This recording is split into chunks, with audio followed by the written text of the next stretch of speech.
السلام علیکم ورحمۃ اللہ وبرکاتہ۔ الحمد للہ نحمده ونستعینه ونستغفره ونؤمن به ونتوکل علیہ ونعوذ باللہ من شرور انفسنا ومن سیئات اعمالنا من يهده اللہ فلا مضل له ومن يضلله فلا هادی له ونشهد أن لا إله إلا الله وحده لا شريك له ونشهد أن سيدنا ونبينا وحبيبنا ومولانا محمدا عبده ورسوله أما بعد قال الله تبارك وتعالى في القرآن الكريم أعوذ بالله من الشيطان الرجيم بسم الله الرحمن الرحيم يا أيها الذين آمنوا كونوا قوامين لله شهداء بالقسط صدق الله العظيم۔ ہر طرح کی تعریف اور حمد و ثنا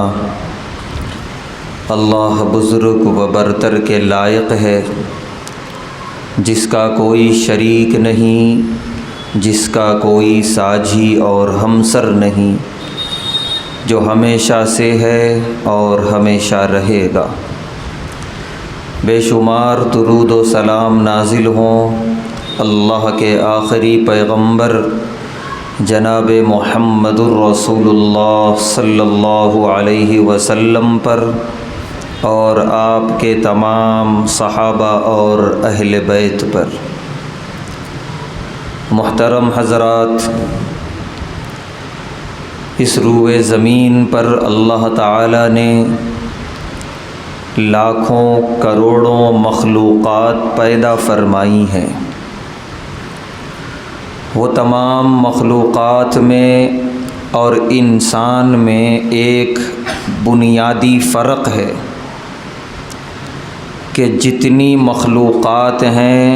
وہ براہ راست اللہ کے حکم کے تابع ہیں۔ اللہ نے ان کو کسی طرح کا اختیار ہی نہیں دیا نافرمانی کرنے کا۔ جیسے یہ پیڑ پودے ہیں، اللہ کے حکم سے اگتے ہیں اور اپنا پھل،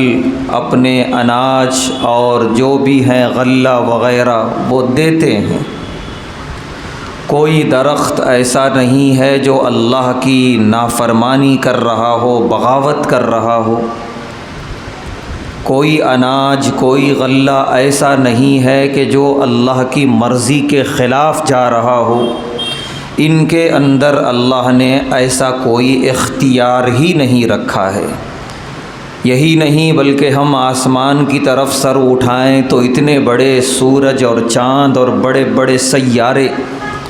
سب 100% اللہ کے حکم کے تابع ہیں اور انہیں اپنا ذاتی کوئی اختیار نہیں ہے۔ اللہ کے حکم سے وہ جاری ہیں، جب تک حکم ہے تب تک وہ جاری رہیں گے، ایک لمحے کے لیے بھی نہیں رکیں گے۔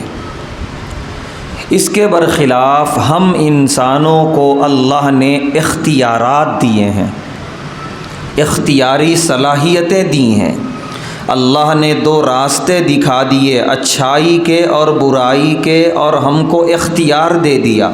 دونوں میں سے جس راستے پر چلنا چاہیں چلیں۔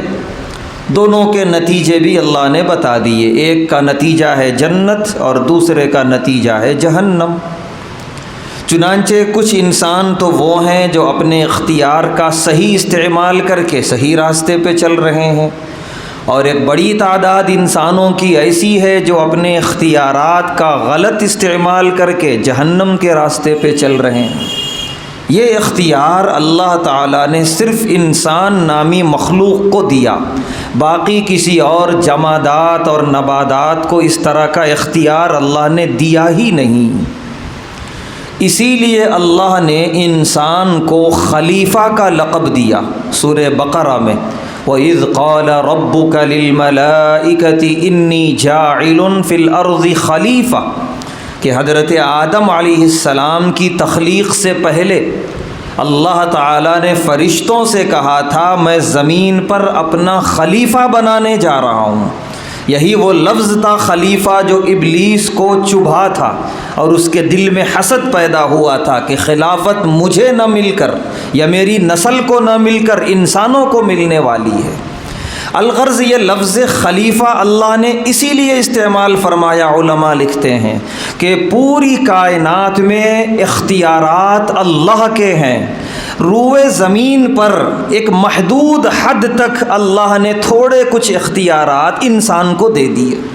وہ بھی اختیار انسان کا اپنا ذاتی نہیں ہے، اللہ کا دیا ہوا ہے، لیکن اللہ نے دے دیا ہے کچھ اختیار انسان کو، تو اسی لیے روئے زمین پر یہ انسان اللہ کا خلیفہ ہے۔ چنانچہ قرآن میں اللہ نے فرمایا الا لہ الخلق والامر، پوری کائنات اللہ کی مخلوق ہے اور پوری کائنات میں صرف اللہ کا حکم چلتا ہے۔ پوری آسمانی مخلوق، فضائی مخلوق، ان سب میں صرف اور صرف ایک اللہ کا حکم جاری ہے۔ انسانوں کو اللہ نے اختیار یہ دیا کہ تم میرے نائب بن کر میرا حکم نافذ کرو زمین پہ۔ اللہ نے انسان کے اختیار کو استعمال کرنے کی اجازت دی، چنانچہ ساری مخلوقات براہ راست اللہ کے حکم کے تابع ہیں، لیکن انسان کو اللہ نے حکم دیا کہ تم میرا قرآن، میرے محبوب کی حدیثیں پڑھو، اس کے قوانین کو سمجھو اور اس کو نافذ کرو۔ یہاں انسان کے ذریعے اللہ نافذ کروا رہے ہیں، جیسے کسی ملک میں کوئی بادشاہ قانون بناتا ہے اور اس کو نافذ کرتا ہے۔ تو اسی وجہ سے انسان کو اللہ کا خلیفہ کہا گیا کہ ایک بڑے حد تک اور ایک بڑے پیمانے پر ساری کائنات میں اللہ ہی کی حکومت ہے، لیکن چھوٹی حد تک اس روئے زمین پر اللہ نے اجازت دی، اختیار دیا انسان کو، تم اپنی حکومت بناؤ اور میرا قانون نافذ کرو، قرآن اور حدیث کا قانون نافذ کرو۔ اسی لیے انسان کو خلیفہ کہا گیا۔ اللہ کا حکم روئے زمین پر نافذ کرنے میں یہ اللہ کا نائب ہے اور خلیفہ ہے۔ چنانچہ حضرت آدم علیہ السلام سے لے کر پیارے نبی صلی اللہ علیہ وسلم تک جتنے انبیاء آئے، سبھوں نے اللہ کا قانون اس روئے زمین پر نافذ کیا، اور اخیر میں پیارے نبی صلی اللہ علیہ وسلم نے بھی اس کو نافذ کیا۔ قانون کو نافذ کرنے کے لیے اور اس قانون کو چلانے کے لیے ضرورت پڑتی ہے ایک حاکم، ایک امیر، ایک بادشاہ، ایک خلیفہ کی، چاہے اسے کوئی بھی نام دیں۔ چنانچہ پیارے نبی صلی اللہ علیہ وسلم نے جو ہی ہجرت فرمائی، مکۃ المکرمہ اور وہاں کے کفار سے جو ہی آزادی حاصل ہوئی، آپ مدینہ طیبہ پہنچے ہیں اور آپ نے وہاں قائدانہ رول ادا کیا۔ آپ وہاں ایک قائد کی حیثیت سے تھے، بے شک آپ نبی، آپ رسول، لیکن وہیں آپ چاہے معاملہ دین کا ہو یا دنیا کا ہو، آپ پوری امت کی قیادت فرما رہے تھے۔ چنانچہ اسلام پھیلنا شروع ہوا مدینۃ المنورہ سے اور بہت دور تک گیا عرب کے اندر، ساروں کو جوڑ کے رکھا پیارے نبی صلی اللہ علیہ وسلم نے۔ حاکم اور امیر اور خلیفہ اسی لیے ہوتا ہے، صرف اس لیے نہیں کہ وہ خلیفہ بن کے بیٹھ جائے، بلکہ اس کی دو ذمہ داریاں ہوتی ہیں، ایک اللہ کے قانون کا نفاذ اور دوسرا پوری امت کا جوڑ، کہ اس کے ماتحتی میں پوری امت متحد رہے، ایک پرچم تلے۔ چنانچہ پیارے نبی صلی اللہ علیہ وسلم کی جو قائدانہ زندگی ہے، آپ کی جو قائدانہ صلاحیتیں ہیں اس کو اگر ہم دیکھیں تو ہمیں یہ بات معلوم ہوتی ہے کہ دور تک اسلام پھیلنا شروع ہوا اور پیارے نبی صلی اللہ علیہ وسلم ہر ایک کے حق میں قیادت کا رول ادا کرتے رہے، اور امیر کو اور ایک خلیفہ کو اور ایک حاکم کے ہونے کو بہت اہمیت دی پیارے نبی صلی اللہ علیہ وسلم نے، بلکہ آپ نے تو بغیر حاکم اور بغیر امیر والی زندگی کو ناپسند فرمایا۔ یہی وجہ ہے کہ آپ فرماتے تھے 3 آدمی بھی اگر سفر میں جا رہے ہیں تو ان میں سے ایک امیر بن جائے، تاکہ یہ تینوں کا آپس میں جوڑ ہو جائے اور کسی دشمن کو یہ نہ سمجھ میں آئے کہ یہ تینوں منتشر ہیں جسے چاہے نقصان پہنچا لیا جائے، نہیں، بلکہ 3 ہی صحیح لیکن وہ ایک ساتھ ایک جسم نظر آ رہے ہوں اور دشمن کو کوئی ہمت نہ ہو گزند پہنچانے کی۔ تو پیارے نبی صلی اللہ علیہ وسلم نے یہاں تک حکم دیا کہ بہت ہیں تو حاکم چننا ہی ہے، 3 بھی اگر ہیں تو 3 میں سے ایک کو وہ لوگ مل کر امیر اور حاکم بنا لیں اپنے سفر کی حد تک۔ یہی وجہ ہے کہ پیارے نبی صلی اللہ علیہ وسلم جب بھی آپ سفر فرمایا کرتے تھے، مدینہ طیبہ سے باہر نکلنا ہو تو جو آپ کے ساتھ صحابہ ہوتے تھے ان کے قائد آپ ہوتے تھے، ان کے امیر آپ ہوتے تھے، لیکن جو مدینہ طیبہ میں رہ گئے ہیں صحابہ یا صحابیات، حالانکہ یہ چند دن کا سفر ہے، واپس آنے والے ہیں آپ، لیکن وہ چند دن بھی مدینے کے لوگ بغیر امیر بغیر حاکم کے نہ رہیں، آپ ایک حاکم مقرر کر کے جاتے تھے۔ اہمیت سمجھیں ہم کسی حاکم کی ماتحتی میں رہنے کی، کسی قائد کا وجود، کسی امیر اور خلیفہ کا وجود بے حد ضروری ہے مسلمانوں کے لیے، ورنہ مسلمان قسطوں میں ختم کیے جائیں گے اور کوئی آواز اٹھانے والا اور کوئی بدلہ لینے والا نہیں ہوگا۔ چنانچہ غزوہ تبوک کا جو سفر تھا 1 مہینے کا سفر تھا، بہت طویل بھی نہیں، لیکن اس 1 مہینے کے لیے اور اکثر صحابہ نکلے تھے مدینہ طیبہ سے، بس وہی صحابہ مدینے میں رہ گئے تھے جو ضعیف تھے یا بہت بیمار تھے، اس پر بھی پیارے نبی صلی اللہ علیہ وسلم نے حاکم مقرر کیا حضرت علی ابن ابی طالب رضی اللہ تعالی عنہ کو، کہ میری غیر موجودگی میں میری امت کا کوئی فرد، کوئی جماعت بغیر کسی آپسی اتحاد اور آپسی مضبوطی کے نہ رہیں، وہ متحد رہیں اور وہ کسی ایک کے پرچم تلے مجتمع رہیں، جمع رہیں، تاکہ دشمن کو دور سے نظر آئے کہ نہیں یہ ایک جان اور ایک جسم ہے، یہ متحد ہیں۔ چنانچہ غزوہ موتا، یہ بڑی خون ریز جنگ ہوئی ہے صحابہ کے درمیان اردن کے سرحد پہ۔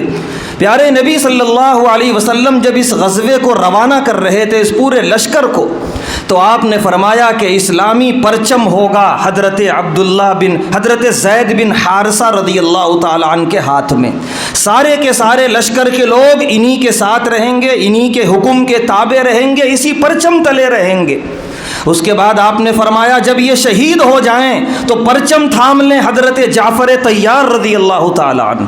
اور سب لوگ ان کے حکم کے تابع رہیں میدان جنگ میں۔ پھر جب یہ بھی شہید ہو جائیں تو پرچم تھام لیں حضرت عبداللہ بن رواحہ رضی اللہ تعالیٰ عنہ، اور سارے کے سارے لوگ ان کی قیادت میں جہاد کو جاری رکھیں۔ پھر جب یہ بھی شہید ہو جائیں تو پرچم تھام لیں حضرت خالد بن ولید رضی اللہ تعالیٰ عنہ۔ اتنا کہہ کے آپ خاموش ہو گئے۔ چنانچہ آپ کے زبان مبارک سے یہ جملے نکلنا تھا، آپ نے جو فرمایا وہی ہوا۔ سب سے پہلے شہید ہوئے حضرت زید بن حارثہ رضی اللہ تعالیٰ عنہ، پھر شہید ہوئے حضرت جعفر طیار رضی اللہ تعالیٰ عنہ، پھر شہید ہوئے حضرت عبداللہ بن رواحہ رضی اللہ تعالیٰ عنہ، پھر پرچم سنبھالا ہے حضرت خالد بن ولید رضی اللہ تعالیٰ عنہ نے، اور آپ نے اپنی زبان مبارک سے ان کی شہادت کے بارے میں خبر نہیں دی، لہذا وہ زندہ رہے اور وہ فتح حاصل کر کے واپس مدینۃ المنورہ لوٹے۔ تو پیارے نبی صلی اللہ علیہ وسلم نے پوری ترتیب سے بتایا کہ پہلے یہ امیر ہوں گے اس پورے لشکر کے، پھر یہ ہوں گے، پھر یہ ہوں گے۔ 4 کے نام لیے آپ نے، جن میں 3 کی شہادت کی خبر دی آپ نے، اور تینوں شہید ہوئے۔ تو پیارے نبی صلی اللہ علیہ وسلم اتنی اہمیت دیا کرتے تھے کہ کتنا بھی خون ریز معاملہ ہو، کتنا بھی ماحول ایسا بن گیا ہو کہ اب کون امیر ہے کیا ہے ادھر دیکھنے کی طبیعت نہ کر رہی ہو، پھر بھی ایک امیر ہونا ہے تمہارا، ورنہ تم قسطوں میں مار دیے جاؤ گے۔ چنانچہ پیارے نبی صلی اللہ علیہ وسلم نے یہ بھی ارشاد فرمایا، اگر کسی موقع پر عبدن حبشین، کوئی حبشی غلام تمہارا امیر بن گیا کسی بھی معاملے میں، کسی بھی علاقے میں، اگر وہ قرآن و حدیث کے مطابق تمہارے درمیان حکومت کر رہا ہے، تم اس کی اطاعت کرو، سمعنا و اطعنا۔ وہ عرب جو کسی حبشی کو اپنے قریب بیٹھنے نہیں دیتے تھے، ان کو حکم دے رہے ہیں پیارے نبی صلی اللہ علیہ وسلم، اس کی ماتحتی میں رہنا ہے ہر حال میں۔ یہ کسی حبشی غلام کی فضیلت بیان کرنا نہیں ہے اس حدیث میں، بلکہ یہ ہے کہ ایک امیر کے نام پہ تم متحد رہنا، آپس میں منتشر نہ ہو جانا، آپس میں مختلف نہ ہو جانا، ورنہ خیرات کی طرح بٹ جاؤ گے اور تمہاری طاقت بڑھ جائے گی اور تم ہزاروں لاکھوں بلکہ کروڑوں ہونے کے باوجود بھی کوئی وزن نہیں رہے گا تمہارا۔ اس لیے آپ نے فرمایا حبشی غلام ہی صحیح، اس کا چہرہ مہرہ، اس کا خاندان نہ دیکھو، ملی مفاد کو سامنے رکھو کہ پوری ملت کا فائدہ کس میں ہے، اس کو خوب اچھی طریقے سے ذہن میں رکھ کے اس کے تابع رہنا۔ ہاں قرآن و حدیث کے خلاف جا رہا ہو، چاہے وہ کوئی بھی حکمراں ہو، خاص طور سے مسلمان ہے، تو پوری اجازت دی حدیث میں پیارے نبی صلی اللہ علیہ وسلم نے، ان کے خلاف آواز اٹھاؤ، بلکہ ہو سکے تو اسے معزول بھی کر دو، لیکن اتحاد ٹوٹنے نہ پائے، سارا کام متحدہ طور پہ۔ یہی وجہ ہے کہ قرآن میں اللہ نے فرمایا سورہ نساء میں، یا ایھا الذین آمنوا اطیعوا اللہ واطیعوا الرسول واولی الامر منکم، اے ایمان والو اللہ کی اطاعت کرو، اللہ کے رسول علیہ الصلاۃ والسلام کی اطاعت کرو، اور جو تم میں اولو الامر ذمہ دار ہیں ان کی اطاعت کرو۔ اس کی بڑی لمبی تفسیریں کی ہیں مفسرین نے، جس میں ایک صاف تفسیر یہ ہے کہ جو تمہارا قائد ہے، جو تمہارا حاکم ہے، قرآن و حدیث کے مطابق تمہارے درمیان وہ قیادت کر رہا ہے تو اس کی اطاعت کرو، اس کی اتباع کرو، ورنہ وہی نقصان ہوگا کہ اگر منتشر ہو جاؤ گے، ایک پرچم تلے نہیں رہو گے، تم آپس میں تمہارا جوڑ نہیں ہوگا، تم متحد نہیں ہوگے، مسل دیے جاؤ گے، کچل دیے جاؤ گے، حالت یہ ہوگی جیسا کہ ہو چکی ہے، اپنا مذہبی شعار بچانا بھی مشکل کر دیا جائے گا۔ اسی لیے پیارے نبی اللہ تبارک و تعالیٰ نے سورہ نساء میں صاف طور پہ اس کا حکم دیا، اللہ اور اس کے رسول کے بعد قرآن و حدیث کے مطابق قیادت کرنے والے قائد کی اتباع کرو، ان کے پرچم تلے جمع رہو۔ چنانچہ پیارے نبی صلی اللہ علیہ وسلم جب تک اس دنیا میں باحیات تھے، آپ نے پوری اہمیت دی اس پر، یہاں تک کہ آپ نے آخری عمر میں ایک لشکر بھیجا، جس لشکر کے روانہ ہوتے ہی پیارے نبی صلی اللہ علیہ وسلم کی وفات ہوئی اور آپ پردہ فرما گئے۔ اس لشکر کا امیر بنایا تھا حضرت اسامہ بن زید رضی اللہ تعالیٰ عنہ کو۔ وہ ابھی بڑے نوعمر تھے، نوجوان قسم کے تھے بالکل، اور حیرت کی بات یہ ہے کہ ان کی ماتحتی میں تھے حضرت عمر بن خطاب رضی اللہ تعالیٰ عنہ اور اتنے بڑے بڑے صحابہ، لیکن مزاج بنایا تھا پیارے نبی صلی اللہ علیہ وسلم نے، جو بھی ہو اولو الامر، تمہارا ذمہ دار، تمہارا امیر، خاموشی سے اس کی اتباع کرنی ہے۔ بڑے بڑے جلیل القدر صحابہ ایک نوعمر نوجوان صحابی کی قیادت میں نکلے تھے مدینہ طیبہ سے۔ جیسے ہی وفات کی خبر ملی، لشکر واپس آ گیا، اور پھر کچھ دن کے بعد انہی کی قیادت میں واپس گیا سیدنا ابو بکر صدیق رضی اللہ تعالیٰ عنہ کی خلافت میں۔ یہ سب سبق ہے ہمارے لیے کہ امت کا اتحاد اور ملی مفاد، اپنے مذہبی شعار کی حفاظت بے حد ضروری ہے۔ ہر کوئی انفرادی مفاد نہ دیکھے، ہر کوئی صرف اپنی گلی اور اپنے محلے کا مفاد نہ دیکھے، پوری ملت کا مفاد دیکھے، کیونکہ ایوان میں بیٹھ کے جب قانون بنے گا کوئی گلی نہیں بچے گی، کوئی مسجد نہیں بچے گی، ہر ایک کے خلاف قانون بنائیں گے اگر فرقہ پرست ایوان میں بیٹھ جائیں گے تو۔ اسی لیے اس موقع پر رونے سے اچھا ہے کہ پہلے اس سے بیدار رہیں، تھوڑا اپنے نفس کو ماریں، کسی سے اختلاف ہو بالائے طاق رکھیں، مذہبی مفاد کو سامنے رکھیں، قرآن و حدیث کی حفاظت اور اپنے مذہبی شعار کی حفاظت کو سامنے رکھیں۔ پیارے نبی صلی اللہ علیہ وسلم جب اس دنیا سے آپ کی تشریف یہاں سے رخصتی کا وقت قریب آیا، آپ نے سیدنا ابو بکر صدیق رضی اللہ تعالی عنہ کو ہر معاملے میں آگے رکھنا شروع کیا، یہاں تک کہ وقت آیا کہ آپ نے اپنے مصلے پہ کھڑا کیا، ایک صاف طور پہ آپ نے پیغام دیا کہ جس طرح میں تھا اور میرے پیچھے تم سب تھے، اسی طریقے سے اب ہیں سیدنا ابو بکر صدیق رضی اللہ تعالیٰ عنہ، انہی کی اقتداء میں نماز بھی ہے اور انہی کی اقتداء میں امامت اور خلافت بھی ہے۔ چنانچہ متحدہ طور پہ سیدنا ابو بکر صدیق رضی اللہ تعالیٰ عنہ خلیفہ چن لیے گئے۔ سیدنا ابو بکر صدیق رضی اللہ تعالیٰ عنہ کی جب کا آخری وقت آیا، انہوں نے بھی سمجھا اس کی اہمیت کو، وہ خاموشی سے دنیا سے نہیں گئے بلکہ باقاعدہ انہوں نے نامزد کیا کہ میرے بعد امیر المومنین ہوں گے سیدنا عمر بن خطاب رضی اللہ تعالیٰ عنہ۔ ساری امت نے اسے قبول کیا۔ سیدنا عمر بن خطاب رضی اللہ تعالیٰ عنہ کا آخری وقت آیا، انہوں نے 6 نام دیے صحابہ کو کہ میرے بعد ان 6 میں سے جس کو چاہو متحدہ طور پہ اپنا خلیفہ بنا لینا۔ چنانچہ اتحاد کے ساتھ سیدنا عثمان ابن عفان رضی اللہ تعالیٰ عنہ کو چنا گیا۔ سیدنا عثمان ابن عفان رضی اللہ تعالیٰ عنہ کی شہادت اچانک ہوئی،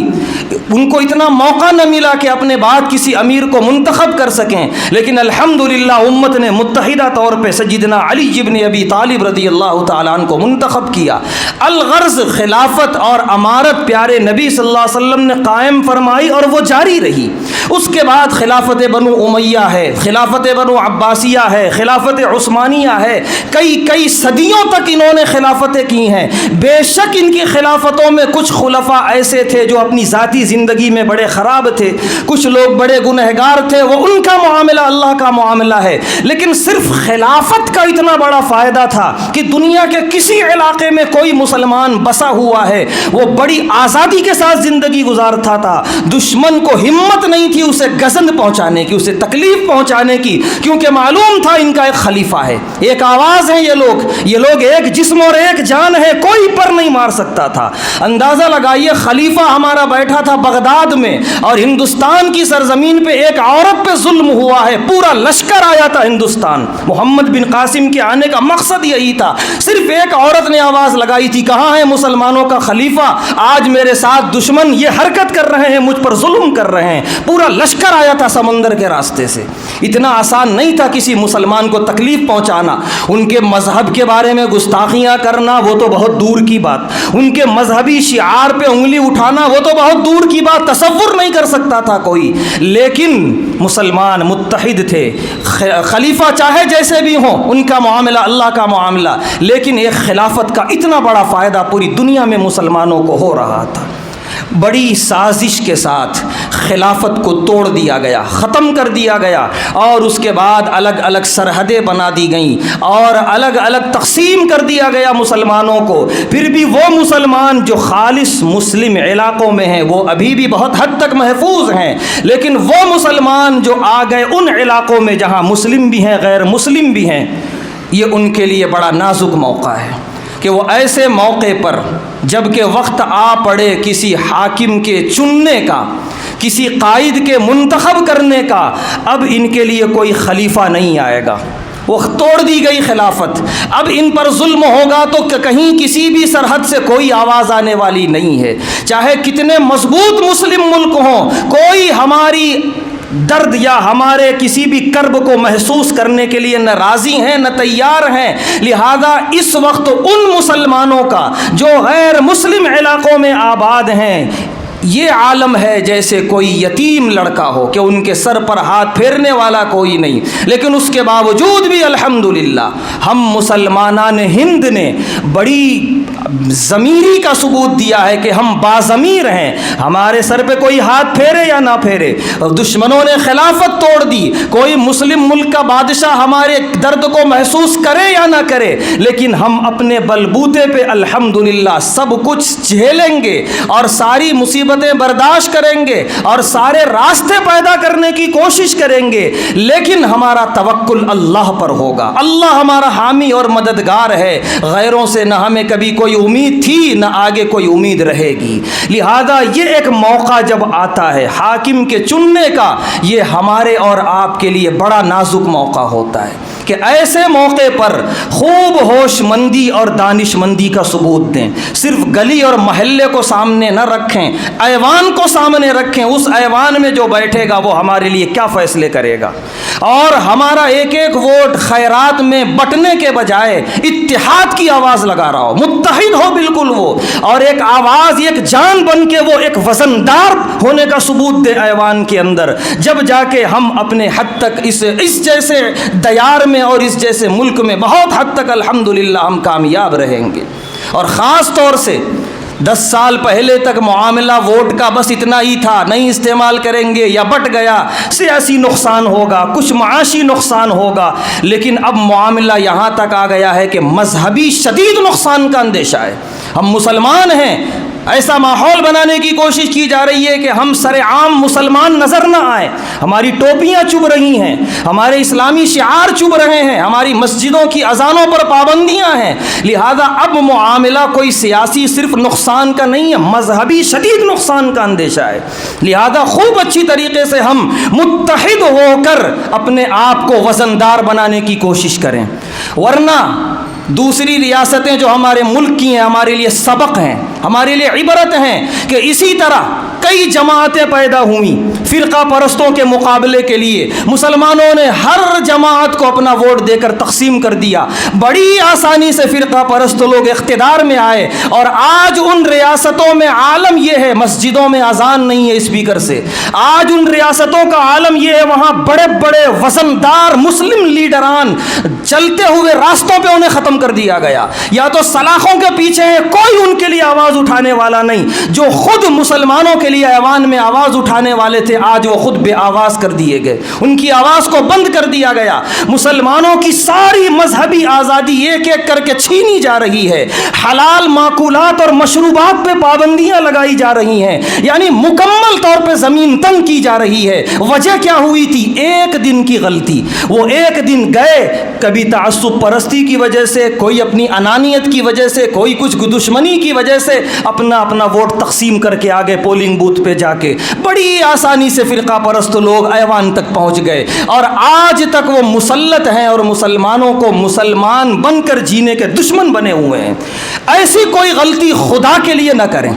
کوئی غلطی ایسی ہرگز کرنے کی کوشش نہ کریں۔ ہر کوئی اپنے گلی کو دیکھ رہا ہے، ہمارے گلی کا لیڈر، ہمارا فلاں لیڈر، اس کو دیا جائے، اس کو نہ دیا جائے۔ ایوان پہ نظر رکھیں کہ اس گلی کی لڑائی کا فائدہ وہاں ایوان میں فرقہ پرست اٹھا لیں گے، بے شک ان کو کچھ آگے بڑھانے والے بھی ہیں غیر ان کے اپنے لوگ، لیکن ایک بڑی غلطی ہماری طرف سے ہوگی اگر ہم بٹ گئے تو، اگر ہم منتشر ہو گئے تو۔ بات صرف شہر کی حد تک نہیں، پوری ریاست کے لیے ہے کہ بٹنے کی ہرگز کوشش نہ کی جائے، مکمل طور پہ پوری وزنداری کے ساتھ متحدہ طور پہ یک طرفہ ہوں ہم لوگ، اور پھر اس کے بعد ایوان میں ہمارا وزن ہو، ہمارا ایک ایک ووٹ اس بات کی کوشش ہو فرقہ پرستی کو پیچھے ڈھکیلنے کے لیے ہو، فرقہ پرستی کو نقصان پہنچانے کے لیے ہو، اور یہ اسی وقت ہوگا کہ ہر کوئی اپنی ذمہ داری کے ساتھ گھر سے نکل کے ووٹ دے اور متحدہ طور پہ ووٹ دے، اتحاد کا ثبوت دے، اور بس یہی کہنا ہے کہ فرقہ پرستی کے خلاف ہمارا ووٹ جانا چاہیے، فرقہ پرستی کو صاف طور پہ نقصان ہونا چاہیے،